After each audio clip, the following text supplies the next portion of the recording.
Sveiki! Atenoje jums tinkamų darbo paieška yra tik pirmas žingsnis. Esame čia tam, kad padėtume jums visame karjeros kelyje. Šiandien parodysime, kaip galite lengvai versti balsą iš užsienio kalbų savo telefone. Der Pflegedienst wird vorbeikommen, um den Verband zu wechseln.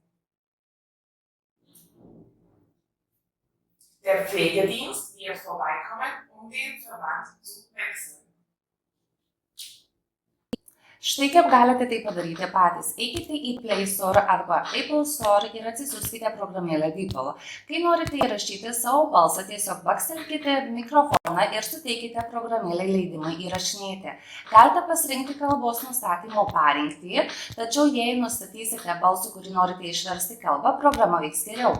Taip pat galite įrašyti savo balsą gimtąją kalbą ir išversti jį, pavyzdžiui, į vokiečių kalbą. Išbandykite patys.